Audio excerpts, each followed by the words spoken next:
Hi friends, Jilliann here.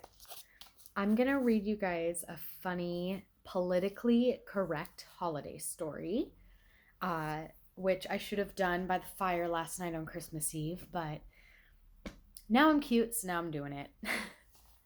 So listen in, friends, children. Just kidding, it's not meant for kids, but funny nonetheless. So my dad got gifted this book. It is by James Finn Garner. He got gifted this book Christmases ago, many years ago. My father actually passed away when I was 16 on Christmas, so I try to honor him. So I'm going to hopefully make this a yearly tradition and read a story every year from this because it's so funny. And we all need to lighten up a little. So here goes. 'Twas the night before solstice. 'Twas the night before solstice, and all through the co-op, not a creature was messing, the calm status quo up. The children were nestled all snug in their beds, dreaming of lentils and warm, whole-grain breads. We'd welcomed the winter that day after school by dancing and drumming and burning the Yule, a more meaningful gesture to honor the planet than buying more trinkets for Mom or Aunt Janet, or choosing a tree just to murder and stump it and dress it all up like a seasonal strumpet.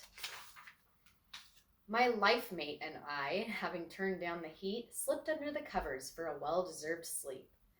When from out on the lawn there came such a roar, I fell from my futon and rolled to the floor. I crawled to the window and pulled back the latch and muttered, "Ah, where is that neighborhood watch?" I saw there below, through the murk of the night, a sleigh and 8 reindeer of non-standard height. At the reins of that sleigh sat a mean-hearted knave who treated each deer like his personal slave. I'd seen him before in some ads for car loans, plus fast food and soft drinks and cellular phones. He must have cashed in from his mercantile chores, since self-satisfaction just oozed from his pores.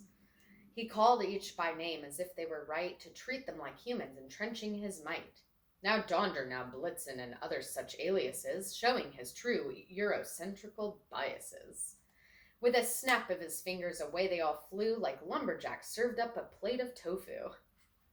Up to the rooftop they carried the sleigh, the holes in the shingles that are there to this day. Outbanded the man who went straight to the flue, I knew in an instant just what I should do. After donning my slippers downstairs did I dash to see this trespasser emerge from the ash. His clothes were all covered with soot, but of course, from our wood-fueled alternative energy source. Through the grime I distinguished the make of his studs. He was dressed all in fur, fairly dripping with blood. "We're a cruelty-free house," I proclaimed with such heat. He was startled and tripped on the logs at his feet. He stood back up dazed, but with mirth in his eyes. It was then that I noticed his unhealthy size. He was almost as wide as when standing erect, a lover of fatty fried foods, I suspect. But that wasn't all to make sane persons choke. In his teeth sat a pipe that was belching out smoke. I could scarcely believe what invaded our house, this carcinogenic and overweight louse, was so red in the face from his energy spent, I expected a heart attack right there and then. Behind him he toted a red velvet bag, full to exploding with sinister swag. He asked, "Where's your tree?" with a face somewhat long. I said, "Out in the yard," which is where it belongs. "But where will I put all the presents I've brought?" I looked at him squarely and said, "Take the lot to some frivolous people who think that they need to succumb to the sickness of commerce and greed, whose only joy comes from the act of consuming, thus sending the stock of retailers booming." He blinked and said, "Ho, ho, ho, but you're kidding." I gave him a stare that was stern and forbidding. "Surely children need something with which to have fun. It's like childhood's over before it's begun." He looked in my eyes for some sign of assent, but I strengthened my will and refused to relent. "They have plenty of fun," I cut to the gist, "and your mindless distractions have never been missed. They take CPR so they can save lives and go door to door for the used clothing drives. They recycle, renew, reuse, and reveal for saving the planet, a laudable zeal. When they padlock themselves to a fence to protest against nuclear power, we think they're the best." He said, "But they're children. Look, when do they play?" I countered, "Is that why you've driven your sleigh? To bring joy to the hearts of each child, and taught? All right, open your bag. Let's see what you've got." He sheepishly did as I'd asked, and behold a Malibu Barbie in this skirt made of gold. "You think that my girls will like playing with this, an icon of sexist consumerist kitsch?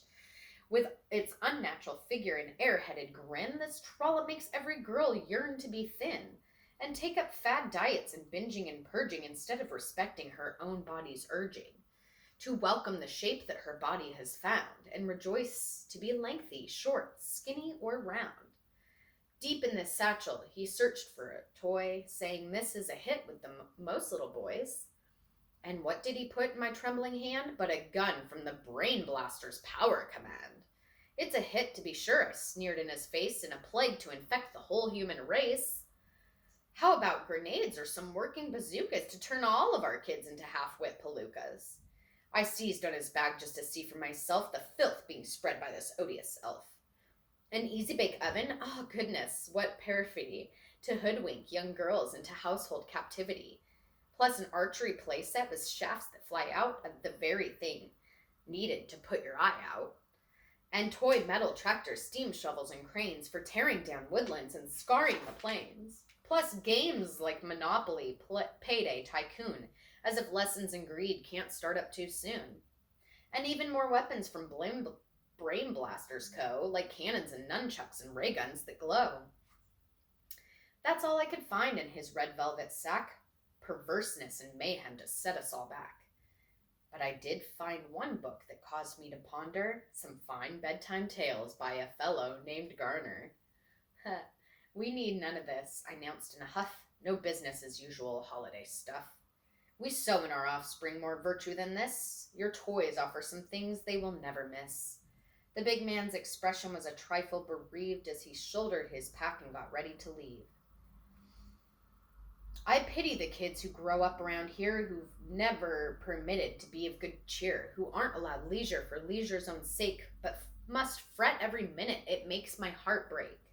Enough histrionics. Don't pity our kids. If they don't do as Macy's or Toys R Us bids, they live by their principles first and foremost, and know what's important to him. I did boast. "Pray, could I meet them?" "Oh no, they're not here. They're up on the roof, liberating your deer." Then Santa Claus sputtered and pointed his finger, but mad as he was, he had no time to linger. He flew up the chimney like smoke from a fire, and up on the roof I heard voices get higher. I ran outside the co-op to see him react to my children's responsible, kind-hearted act. He chased them away, and disheartened, dismayed, he rehitched his reindeer, who docilely stayed. I watched with delight as he scooted off then. He'd be too embarrassed to come back again. But with parting disdain, do you know what he said when his overweight huckster took off in his sled? This reindeer enslaver, the exploiter of elves. Happy Christmas to all, but get over yourselves. Now, if that's not a lesson, what side do you stand on?